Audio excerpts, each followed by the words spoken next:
And here we are. Hello. Welcome to the Unbounded. Welcome to the Unbounded Artistry podcast, season 4, episode 2. Episode 2. I am extremely tired, so there's probably gonna be a lot of mistakes. It's fine. But we're still adjusting to the live streaming format of this. It's just how it's going to be. So yeah. Especially after a crappy... What the hell's that noise? I keep hearing it. It's like something like crinkling or something over there. I don't know. I don't know what to tell you. You don't hear that, though? I do not. Oh. Okay. This is fine. Anyways. Yeah. Rough. Like a dog, apparently. Rough. Rough week at work. Rough. Oh my god. And then we're just gonna call it. And thanks for hanging out. I'm out of here. This is fine. I am completely exhausted. You're exhausted? I'm exhausted. You slept till like 3 o'clock. What are you talking about? I didn't sleep at all last night because of the dog and the cat and you. So I didn't sleep at all.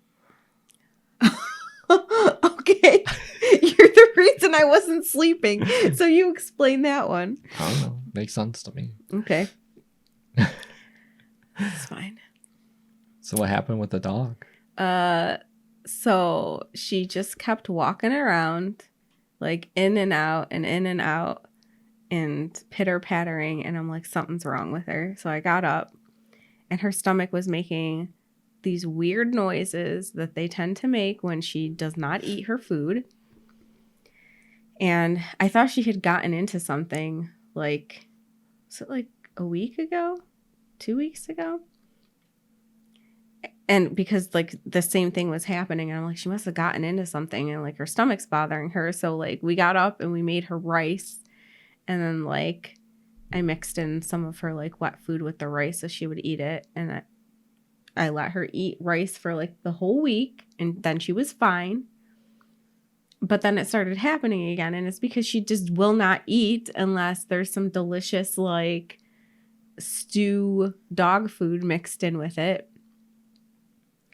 Because she had her kibble, and like now she's like on this thing where she won't eat it, and she will basically starve herself unless I mix in the wet food with it. So I got up and mixed up. I kept like trying to get her to eat her dry food first, and she wouldn't eat it. And then I was like, maybe she just can't find her bed. So I put her in her bed because she's blind, and she settled in. And then like 2 minutes later, she got up and she just starts walking around again. And I was like, oh my God, what is happening? So I just like, I didn't even address her. I didn't say anything to her. I just directly walked into the kitchen, opened a can of her dog food, and she comes running in. And I'm like, okay. Of course. Cool. So I mixed that in with her kibble and sat down and watched her eat it. So slow. She would eat a little bit of it, and then she'd walk away, and then she'd come back, and then she'd eat a little more, and she'd walk away. And I was like, I'm just gonna be here for a while, huh? So I don't know how long it finally took her to finish like eating what she was gonna eat. And then I wrapped up the rest of it, put it in the fridge, went to go to sleep. And I get into the bedroom, and this man is snoring so loud. And I was like, I'm just going to tune it out. It's fine. I'm just going to tune it out. But it was like so loud. And it wasn't just you. The cat was also snoring. And I'm like, I can't do this. I can't do this. So I just got up and I proceeded to come into the studio and just research nonsensical things for a couple hours. And then I finally went to sleep. But the time I went in there the second time, you had stopped snoring, but you were still alive. So it was okay. Apparently, if I'm not snoring, she thinks I might not be alive. Yeah. Like, did he stop breathing? What happened? But everything was fine. I finally fell asleep. And I proceeded to sleep for the entirety of the day because I had off today. I really wanted to do some productive things today, and instead, that's what my day was. Sleep. Yeah. I'm not very well rested. I heard it that time. What is that? It's the wall creaking. It's cold, dude. That's not normal. It's an old house. That's not normal. Have you never heard this before? I've never heard this because I'm not in this room a whole lot. Okay, well, that's what it sounds like in here. Cool. The sky can collapse on us at any time. I don't like the thought of that. It's fine. There's a lot of expensive stuff in here. No problem. More expensive than my life. Speaking of collapse, somebody collapsed part of her desk. Why you got to talk about that? I don't know. Just some life updates before we dive into our topic. Okay, yeah. There's a hole in my desk currently. Because that's just how things go. And we're just going to deal with it. So, I was trying to make my life a little easier. So we already had a boom arm for the overhead. it was like one of these ones that's kind of small. But I wanted to get a longer one so that it would reach like where I stand, because the one I have right now does not reach. So I got the same one that we use for our overhead art camera, because I was like, well, I know that one works. It's really sturdy. It's good quality. I'm just going to buy the same one. Also heavy. But it works fine with our art desk, which is thinner than the desk that I have, but apparently is made out of a different material. Because when I tried to attach the arm to the desk that I have, I started hearing cracking and creaking, and I'm like, what is happening? And it was like slowly embedding itself into the top of the desk. And I was like, oh crap, I just put a hole in the desk. So my bright idea was get a little piece of wood that I had for like art stuff, and I was like, I'll just put it on top and I'll attach the boom arm to that, because it'll be on top. It's a sturdy piece of wood. It'll be fine. Seemed to have worked until until one day I was just standing there and the whole boom arm just like fell over. And thank God it did not crack my monitors, because I would freak out if that had happened. But it had like fallen over, and I'm like, what? Like, what happened? Because the top piece of wood was still intact, and I was like, I don't understand. I looked underneath the desk, and it had embedded itself underneath the desk. So I was like kind of thinking like maybe I just put a piece of wood on the top and the bottom, but I'm afraid I'm going to make it worse. So I just unattached the entire thing. So now my microphone is not on anything, and my last stream, it was just laying on the desk in front of me, which seemed to have worked fine. So that's, pro streamer, just loosey goosey. And I'm trying to like rack my brain to figure out what to do with the desk situation. I'm not really sure, because I don't really want to replace it, because I don't want to spend the money to do that, but I'm afraid it's going to get worse. But then I have to try to figure out how to configure a new desk to fit everything that we need. Plus, I like don't want to sit anymore. So I kind of like rigged a faux standing desk by just getting a bunch of monitorizers. I got like 4 of them and just put them together so that I could elevate everything so I could stand while I'm working. But I'm short, so like as long as I raise my chair, when I sit down, it's like still sitting level too. And I was thinking about getting a sit stand desk, but I'm afraid it's gonna break, because with our luck. Yeah, we're scared that like a couple months or maybe like a year down the line, like the motors are gonna burn out, and it'd just be like a really, really expensive sitting desk. Yeah. So I don't really want to get one that's motorized. So I'm not sure what to do.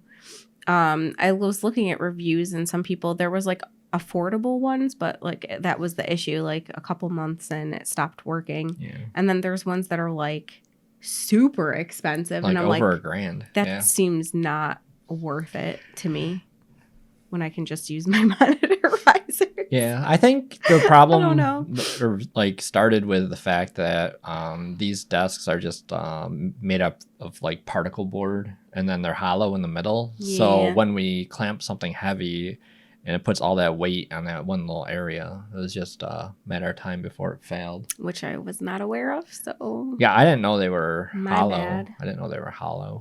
so yeah, I destroyed my desk. So we might have to figure out a way to fix it. I was thinking just throwing a bunch of Gorilla Glue in there. I don't know. I don't think Gorilla Glue's. I was thinking like wood glue, like wood filler. Or Well, something. I mean, that is wood glue. The Gorilla Glue is wood glue. Oh, is that what you're talking about? I thought you meant like the freaking super glue stuff. No, it's actually wood glue. Oh. And it like gets super strong. That's what we used to fix the sliding door in the other room. Remember when the peg came out and it was just all pushed in? That's what we used. I'm just afraid it's gonna look like super wonky because I mean, it probably will from the bottom, but you're well, not it gonna will from the top too. The top's broken also. Yeah, but you don't see the top. You got it covered with stuff. That's because I purposely put stuff on top of Okay, it, so well you then can't just see it. keep stuff there. You won't see But it. won't it still like? Maybe it's fine. I think it would strengthen it for sure. But shouldn't I try to fill in the top too? I mean, I guess. That's what I was thinking. Like I have to fill in the top, but then it's gonna look weird because it's like this weird like paper laminate thing or whatever on it. And then I'm like, should I just try to paint the entire desk? No. But then I'm afraid that if anything, gonna get scratched up. If anything, we can take a look at it and maybe just try to fill the inside of it and then just call it and just put something on top of it so you can't see it. I don't know. That's probably the easiest, in my opinion. So yeah. Yeah, fun stuff. That's what's happening right Fun now. stuff. And I still don't know where to attach my microphone. She had one for like just sitting on the desk, like a tabletop one. But we don't know where it went. And she also said that it used to fall over. You remember, like if it was like slightly unbalanced because I turned the mic a certain way, the whole thing would just fall over. And I'm like, I don't want to break my microphone, so I stopped using it. I was saying maybe she needs to get like a floor stand. There's no room. Like that's the other thing is like this room is so small. Like there's no room. Yeah, I don't know. Like where is it gonna go? I don't know. There's no room. Like literally no room. It's the only thing I can think of that would work. But I don't want it to get worse because there's a lot of expensive equipment. No, I don't think it's gonna get worse if you don't mess with it. Stuff to fall. It's like it's a very small area of the desk that's impacted. So yeah, as long as you don't like beat on it, I think it should be fine. I don't think you've met me. I know, that's why I said, please take it easy with this thing. She's always like shoving stuff around. I'm like, hold on. I don't got time to be gentle. Come on. Look where it got you. It's fine. Anywho, that's what's been going on. The most recent update. Anything with you? I don't think so. Things have been pretty quiet. The only thing is a lot of snow lately. So I've been shoveling a lot. Yeah. I feel like this is like the most snow that we've gotten in quite a few years, like in this amount of time. Yeah. Like this, like well, like there wasn't anything for a long time, and then all of a sudden it just dumped on us all at once. Yeah, I think that like there's probably been seasons where we had a lot of snow, but they're spread out. This all happened really quick. Like the snow drifts and piles out next to the driveway are huge. Like I'm like they're like bigger than me. It's like crazy. They're like, so I don't know where tall. to put the snow. I'm running out of spots. Just keep piling it on top of each It other. gets harder because it gets higher. It makes it harder to feel like just throw it on top. I'm just getting worried about the children. I think they're up in years, so they're making me worried. That's the biggest thing. Like I was really worried about Madison when she wasn't eating and her stomach and stuff, but I think she's just being really picky. Yeah, you were saying that you think maybe she just doesn't like the hard food anymore. Yeah, I think it's rough on her little bitty teeth. I don't even think she usually chewed it anyways. No, but... And then the cat scared the crap out of me the other day. Yeah. She was like in her little sleeping pod thing. She's talking right now. Yeah, and I like went to like drum on her, like boo, boo, boo, like play with her or whatever, and she didn't move. And she usually like as soon as I touch her, she's like, "Rah!" Yeah, even if she's like sound asleep. And she didn't move, and I'm like, hello. And I kept poking her, and she wouldn't move. And then Brandon was like, hello. And I was like, oh my god, the cat is dead. And I full on like freaked out, and I started like crying. And he's like, hello. It scared me so bad. She's fine. She was fine. She's out there meowing right now. She was just really in a deep sleep, I guess. But like, it's never been that she hasn't reacted to me. Yeah, like, she must have been like poking at like her. Was it REM? What is it? REM? What REM? REM? The REM sleep. Rapid eye movement. Yeah, she must have been deep in the sleep. Yeah, the deep dark sleep. Yeah, I don't know. It was crazy. But I was kind of nervous too. I was like, hello? Oh my god. I was like, if this is how it happens, I'm gonna like lose my mind. I'm not okay with it. But it's just making me think of like, they're both so old.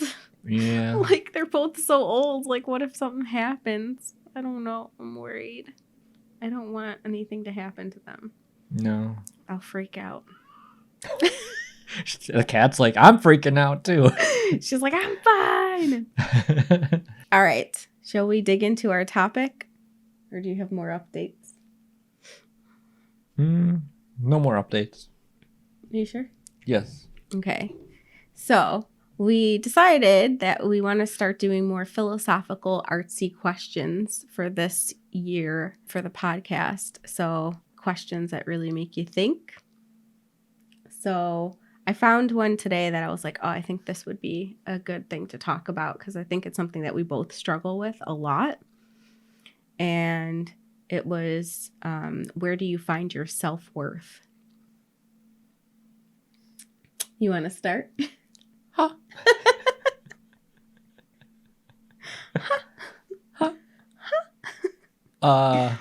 Well, I was gonna ask you, what is self-worth? I mean, what even is? So I would say like self-worth is like something internal inside of yourself that makes you feel like you're worthy of like being alive, basically, or like, you know, like just like, I don't know. It's hard to describe. Well, then how am I supposed to answer if it's difficult to describe? What do you mean? Like, have you never thought about that? No. You've never thought about your self-worth? No. I disagree. Like when I feel like you have a lot of trouble with self-worth and you're just not being honest. What are you talking about? This is the Unbounded Artistry podcast, so unbind yourself and be honest about your self-worth and what you feel. It's going there. It's going there. It's going there. It's going. It's like the thing inside of you that makes you feel like you're like good enough. At what? Anything. Oh, well then I don't have any. So don't tell me you're like, I've never thought about it. Well, that's why I don't think of it. I don't have any. There you go. Okay, well, for you to not have any means you've thought about it. Well, I just thought of it and I was like, I don't have any. It's not something I think about all the time. Really? Yeah, really? So what do you think about? I don't know. All sorts of things. Brendan, what's your self-worth? Check his balance. He's like, oh, money? Is that what we're talking about? Gotta pull up my bank account. There's not much in there. I mean, money is, I think... Some people find their self-worth in money, yes. Yeah. I mean, some people really do. Like, what do you have? Like, is there anything that you have in your life or that you do that makes you feel like it gives you a little self-worth? Like, you feel like I am meant to be here. I feel like this is a very hard question to answer. It's not. I mean, it's a deep question. Yeah. Like, I don't know. I don't think it's a hard question to answer. I think it can go a lot of different directions. Well. But that's what I wanted to do. I think that that's what the podcast should be. Just exploring these weird, deep questions. These philosophical questions. Yeah. Of deep Because, meaning. I mean, not that other people aren't, like, in tune with stuff like this, but I feel like artists in general, like, just feel things on a different level. You do. You just hide it. I'm, like, the only person that sees what's actually there. But it's time to release the Kraken, so to speak. Release the Kraken. What? Is Gotta, that from a movie or something? I think so. Is that like Pirates of the Oh, Caribbean? yeah. Gotta release the Kraken.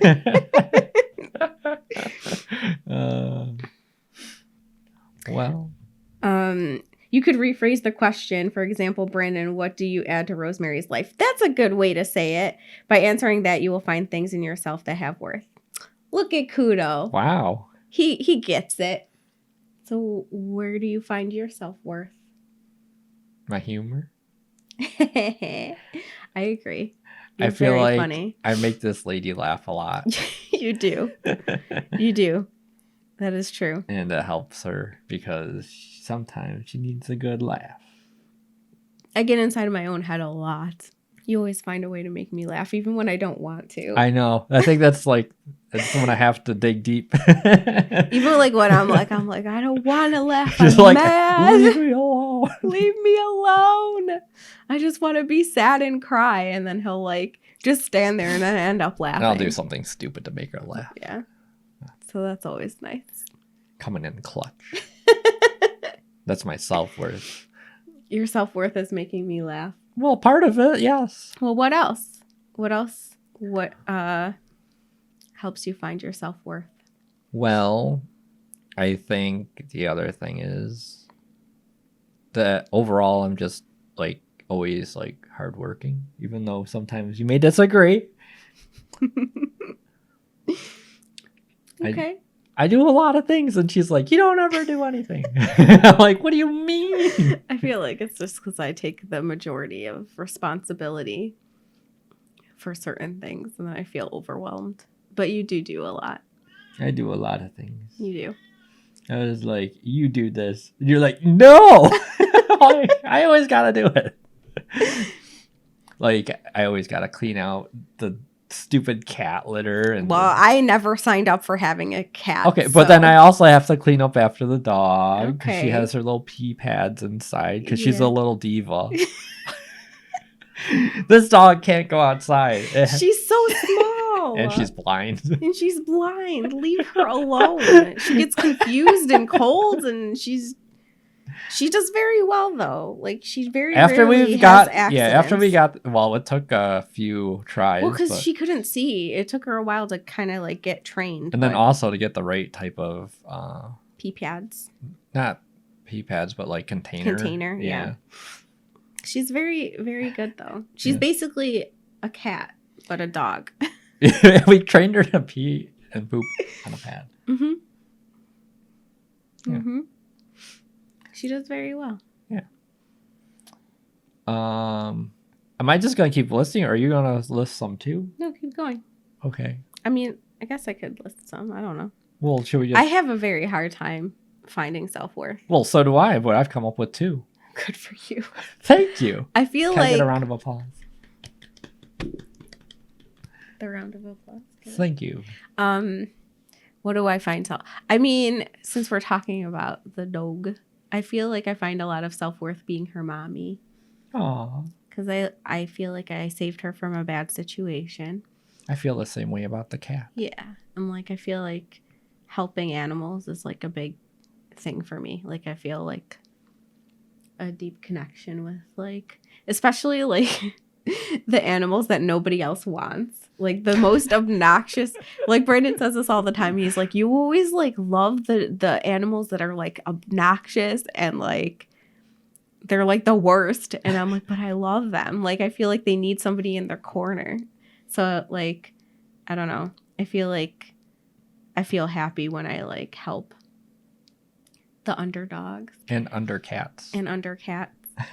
I feel like I just like helping animals, especially like the ones that nobody else wants to help. Like it's so easy to like love the cute, very well behaved dog or cat, but like it's it's a lot harder to care about the ones that are like a hot mess, but I love the hot messes. In like my darkest times, I was just like, well, if I'm not here, who's gonna help them? Like, who's gonna take care of them? And it's like I have to keep going because it's like you don't live for yourself, you're like living for them. You know? I know. I don't know. I know. It's I don't know. I think that is like a big thing that gives me self-worth. I kind of got the same thing too because I adopted my cats from the shelter. I had 3 of them from the shelter, so it was a handful for a while. But it's like 2 of them that I got. I was Monet and Matisse. Like the people said they were there for like I don't know, a couple of years at least, and nobody adopted them. That's so sad. That breaks my heart. Because nobody wants like the older animals. Because they weren't kittens. They weren't young. They were already like 6. Yeah. So it's kind of like a hard sell to have people adopt them when they're kind of adults. Yeah. I don't know. I feel like I have like a bleeding heart when it comes to stuff like that. Stitch was also, I think, 6 when I got her too. Yeah, she was older. But I think they got her age wrong. I think she was younger than they said. I mean, because I don't know. She's still kicking. So. Yeah, I know, and she's like crazy. She's a little insane, but she's nuts. She makes our life interesting. That's for sure. But yeah, I don't know. I feel like that's a big thing that like makes me feel like I have some kind of something to offer the world. Also you, because I feel like you were a little broken man when we met. So I was like, I want to take care of him just like I take care of the doggy. Me. And the cats. Yeah. Yeah, maybe a little messed up. I feel like that's why we're together, because we're both broken people. Everyone's a little messed up. Yeah, everybody. Like I saw the one thing, there was like wouldn't call it like a meme, but it was like something on Twitter, and I think it was a quote. I think it was a quote from Robin Williams because they had a picture of him, but it was like everybody is like fighting every day. Somebody is fighting a battle you know nothing about, so be kind always. And like I always like think about that because I'm like, wow, this person's being terrible, but I don't know what they're going through. Yeah, I mean they shouldn't be acting terrible anyways, even if they are going through a lot. But sometimes it's just too much. Yeah, like sometimes you just lash out at people, but like just you reach your point of you just can't kind of handle anything else. Yeah, but that's something that I always try to keep in the back of my mind is like you don't know what people are going through behind the scenes. Like they might seem fine, and then you're like, oh, if they tell you like what's actually going on, then you're like, oh crap. That's the thing is like most conversations throughout like the day is just very casual, like at work and stuff. Like you don't really dig into like personal things. Yeah, like a lot of deep connections. Yeah, I don't have a ton of deep connections with people. It's hard to trust somebody to that level, I think. I find a lot more self-worth in helping other people than I do like internally. Are you supposed to find self-worth internally? Like, I don't really know. Like, I don't know how other people feel about it. Because, like, I don't feel like I have anything, like, inside of myself that makes me feel, like, worthy. Like, I think it's all about, like, what can I give somebody else? Know what I mean? I think so, because that's kind of the things I've kind of picked. Yeah. Too. Well, what else? What are your thoughts that gives you self-worth? Well, I don't really know if this is the right avenue, but like creating things, does that kind of work or no? Yeah. I mean, there's not a right or wrong answer with stuff like this. I don't know. I don't know if it's the right. Well, go further.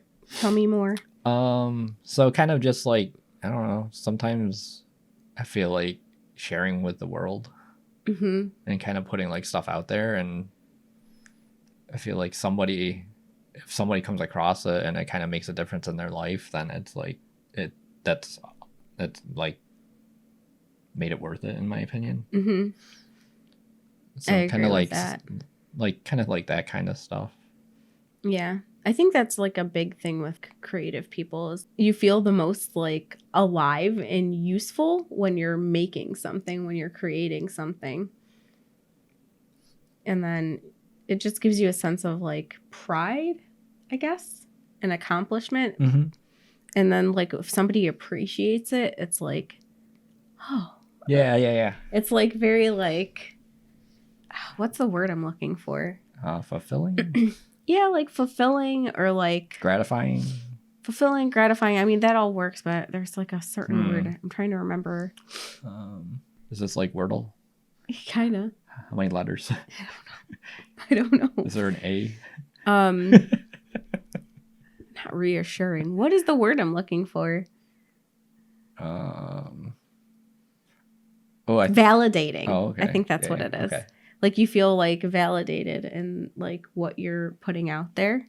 You feel like you're in a vacuum, but then like when you kind of put it out for somebody to see, even if it's something that you didn't intend it to mean, but it brought something to another person, like I think that makes you feel good. I think that's like a lot of times like what happens is like somebody will create something and it means something totally different to them than it means to everyone else. Yeah. It's crazy. I think that's the power of just art and all that creative stuff is everyone gets their own kind of opinion about what it means and how it intertwines with their life and everything. Yeah. Because it's like a reflection. Somehow they see like a reflection of something that they're going through. Mm-hmm. My music stuff too. Like a lot of the stuff I've written is like for me. It was just like a way for me to like cope with stuff. But then when I started putting my music out and then like people can connect with it and I'm like, wow, like it kind of makes me feel like I'm not alone because they can connect with the same type of feelings that I had when I was writing the songs. Mm-hmm. Or there's been a couple of circumstances where people have like told me like what a certain one of my songs has meant to them. And they got a completely different interpretation of what the song was about than what it was actually written about. And I'm like, well, it's actually about this, but that's cool that you got this out of it. It's so strange. Like, yeah. Especially when it's something that you've made. And then you're like, oh, that's not what I meant at all, but I'm glad you got something out of it. Even though I love what I do and I love what I'm creating and it feels good to like put it out there to a certain degree 10, 15 years ago. But like now everything is like so saturated and so like accessible with like social media and things like that. So it's like a blessing and a curse because it's like now I have ways to put my stuff out there, but so does everybody else. And then you're just like, well, I love what I'm doing, but I'm not as good as this person. Well, I think it all comes down to just putting all that stuff aside. That's the case with all forms of art. It is like, it's I don't know. It's a magical thing. That's why I love art and music so much. I love all the creative things. What were you going to say? Oh yeah, like about the imposter syndrome. I think it's very easy nowadays to get caught up in that way of thinking. So you just kind of have to actually like mentally go into it just prepared to know that you're going to encounter people that are better than you, like by a long shot. And you're going to encounter people that may not be doing as well. Their work isn't as high quality as what you think yours is. It's not like at the same level, but they're getting a lot more reach or something like that. Yeah. It's so easy to get caught up in like all the stats of everything as well. And you just kind of got to go into it and just be like, why do I want to do this? And then that's going to be kind of like the driver of why you continue to do it. It's not about the numbers. It's just about doing it for the reasons that you want to do it. So many people are focused on numbers and stats and like how many followers they have and how many retweets. Yeah, like how many retweets and like where's my traffic coming from? Do I have a check mark next to my name? And like it sounds so cliche, but I feel like that's not what this should be about. I've seen both sides of it where some people are like, my art is more important than any of this other stuff. Being creative is more important. But then there's other people that are like, well, I deserve to make a living off of this. So like these things do matter and it is important and things like that. And I don't know, I feel like you lose some of the creativity when you focus so much on the statistical part of it and the money part of it. It just doesn't feel comfortable to me to be like, Well, that's because that's not why we're doing it. yeah. Like some people, they do fall into the whole, you know, I got to keep up with this person. So, you know, they had a 1K celebration. So, you know what? I'm going to have a 1K celebration or 10K or 100K or whatever, you know? Mm-hmm. So, I mean, some people, that's the way that they kind of want to handle things. But I don't Yeah. know. I feel like we just kind of just go It's with the more flow. like, for me, it's more of like a creative outlet Yeah. than anything else. Because I love Twitch and I love like what it's done for us, but like it's not really my primary focus. Like my primary focus is still creating things. Like I mean, I just want to make art. I want to make music. I want to like make more things than we have the capability to do right now just because of the space that we're in. Like if I had like unlimited resource and unlimited space, like I'd straight up have like one of the studios that I had like when I was in college, and I'd be like welding stuff and making sculptures and like all of that stuff. Like I love all of that. Like you'd also have like pottery. Oh God, I miss doing that so much. Pottery. I miss developing like film, like actual film.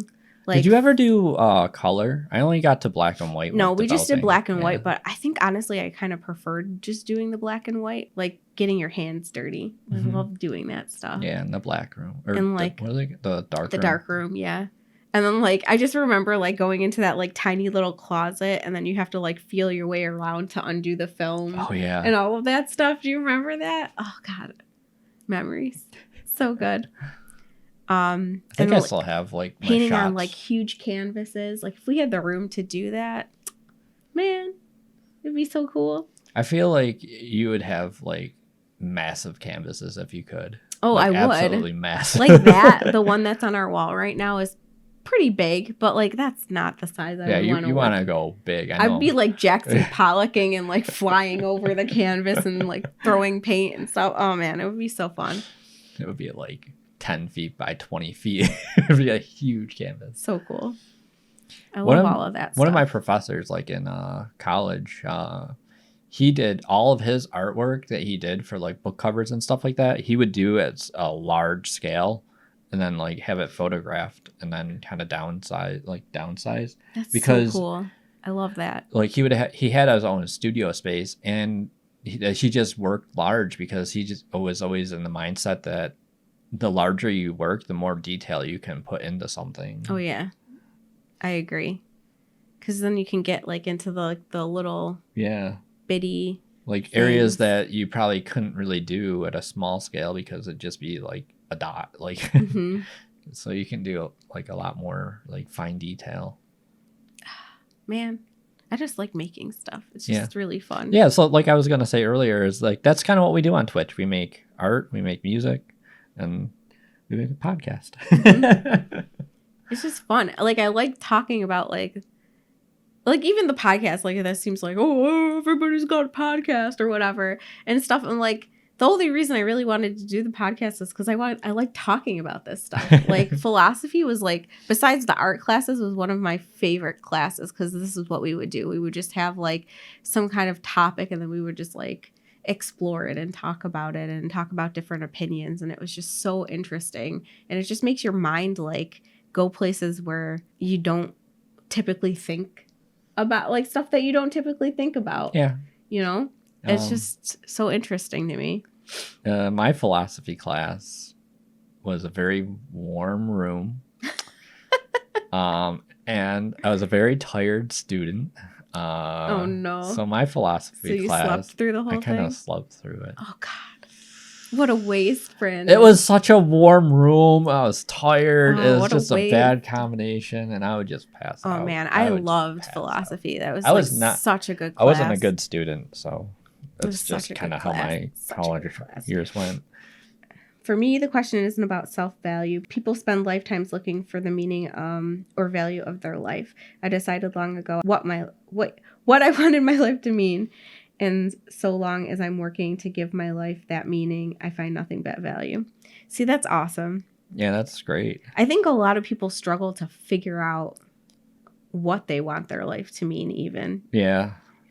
That you found it early on and then like you've kind of made every step of the way be part of that is awesome. It gives you like a sense of purpose. Not to be a downer, but every time I'm finding the value, it feels like it gets swooped underneath of me. Even when we start to feel good about something else happens, or I don't know what it is for you, Kudo, but like something else happens, or I'll see somebody else and then I'm like, wow, I was happy about this a second ago, but now I'm like, oh man, this person's doing so much better than me. Or like, I'll put something out and then I'm like, oh, I'm proud of this. And then I'm like, oh, wait, but then this was like wrong with it. And I didn't get it to this quality and it doesn't sound as good as this or whatever. Yeah, and then like, like, you listen to someone else's single that they just put out and you're like, oh, okay. Yeah. Why do you think you don't have good self-worth?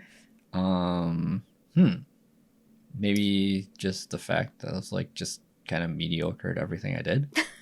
I mean, I disagree. no, when I was growing up, I mean, like I played on the soccer teams, like a variety of like I guess competitive leagues. Like there's like travel, and then there were like the school teams and stuff like that. And like a lot of the times I would just be on the bench a lot. Like I didn't play a lot, and like I was just an okay player. I guess I don't know. Like I was never really good at anything. I've seen your skills. And then I was like on Pretty track. good to me. I joined the track team, and I was on the bowling Oh my league God, and you stuff were like a that. jock.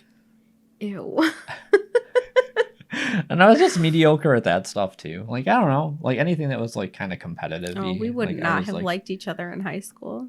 He's a jock. I was not really a jock though. Like you just said you were on soccer. yeah, and on but track. I wasn't like friends with any of those people though. Like outside of that, like I was not in the same cliques. I was not a jock. Trust me. Okay. If you say so. I was not. And then I tried to quit, and then my parents were like, no. I'm like, yes. Then they're like, go try out with your broken arm. And I was like, oh yeah, this will be fine. So I did. And then I fell on it. And now that's why I got this club. Yeah. I'm pretty sure that's why it's never healed right. So yeah, fun stuff.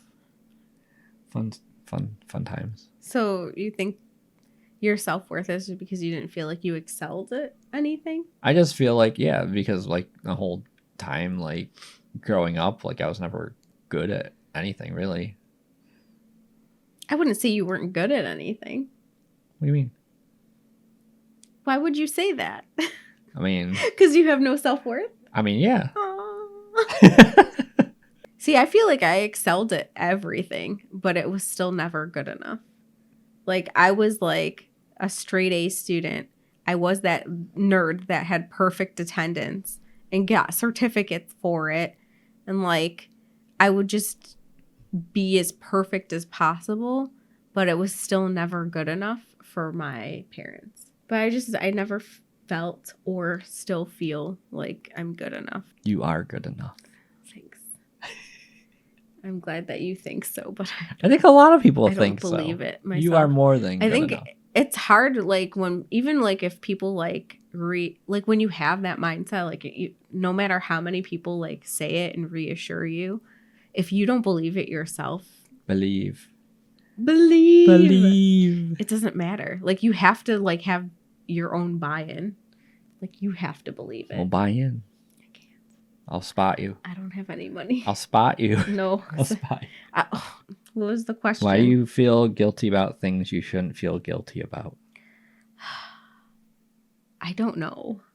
I think it just comes down to empathy. I think you probably factor in how the person's going to feel. I guess. And how other people are going to feel about your decisions. Yeah. Have either of you crafted your own code of ethics or code to live by, or is this I'm the weirdo thing? I think I kind of have like an internal code of ethics. Like, yeah. I don't think we've ever like discussed. I don't think so either, but like a joint. Tell me yours. What's yours? Your code of ethics. I mean, I don't really know. Like, you don't know your code of ethics? I live by like one main rule. Like, I mean, I never really thought of like But I mean, I do live like Ethically. ethically. I'm an ethically Ethical boy. Yeah. He's an ethically ethical boy, guys. But like I never thought of like what it all comes down to, like the rules that make it up, but like I don't know. Well, give me a taste of like what your ethics are. Well, I feel like I don't know. I feel like it's like hard to like externalize because it's just something that you just kind of do like kind of subconsciously. Oh my god, how do you say it? Subconsciously. Like I think it's just part of it is just, you know, I don't want to like ever make anybody like upset, angry, or like sad. Like, is that a thing? Yeah. Like I don't want to like ever cause like Emotional harm. yeah, like I just want to just, you know, just kind of have my interactions with people and make sure they're all good ones, and like I don't want to be like causing any injuries to anybody's egos or anything like that. Leave everybody intact. That's cute. Aw, what a nice man. Like I don't know if that's the right type of thing, but I think that's kind of in the right direction. Mm-hmm. I think that's good. I think like my main thing is treat everybody how you want to be treated. That's like the thing that I live by. That'd be an easier way to say it. Yeah. Well. Like, I don't know. Like, I think that I was treated so poorly when I was growing up, and I don't know, throughout my life, that like I know how I would want people to treat me, so I always go out of my way and like above and beyond to like treat them very well, as if like it was like how I would want to be treated. I just want to make people happy. Yeah. So we're kind of on the same page. Mm-hmm. I just said it really obscurely. No, like I think you're just like you don't want to cause anybody harm. That makes a lot of sense. Well, it's like the same thing though. Like treat people the way you want to be treated. Splashing into the depths with Teal Fish Studio. So you've pointed out the offended, the guilty, and other bad stuff. Explain why you can't take compliments. That's all part of it. I think that's all part of it. Like I feel inadequate, and I feel like my self-worth is so bad that like if other people like compliment me, I'm like, nah. And these people are joking. Nah. I'm like, nah, that's not true. They must be watching someone else. There's actually a Buddhist prayer that I love. I'm going to say this really wrong. Mani Padme Hum. What does that mean? What about you? You can't take compliments either, bro. I never said I could. Well, what's your story? What's your deal? I mean, I think it's just kind of the same situation you're in. Like, I always try to tell him, I'm like, you're so good at this. And he's like, No. Because I always feel like I think it also comes down. You're just saying that. No. I also think it comes down to like you're your own like worst critic as well. Like, you know, it's like you always see the flaws in the things that you make rather than the good things. And you're always like, I need to make this better. Yeah. And this part better. And I don't know. It's hard to see like kind of from the opposite side of what you're making. Yeah. When you're just listening from just scratch. Yeah. You are definitely your own worst critic. That is 100% true. But the compliments aren't your opinion. They're our opinions. Yes, but in my mind, and I know I'm wrong about this, but like in my brain, it's like they're just nice people and they're just trying to make me feel better. But there's no actual like truth behind what they're saying. They're just being really nice. We're just building a little bubble around you and filling it with joy. That's honestly like what I believe. Like they're like, oh, you're like so good at this, and I'm just like, I suck at this. I know I suck at this. So they're just a really nice person trying to be kind. Like, that's my belief. You're a silly lady. That's like, it's so hard for me to like take compliments because I just don't, I don't know. I don't buy into it. Well, I think you gotta buy into it. Maybe one day. I think you gotta work on it. Directly, it's grant me the body, mind, and soul of Buddha. Ah, okay. What it actually means is be aware of the reasons of your actions. All actions should be derived from a few select reasons. I like that. Yeah, that's really good. Good stuff.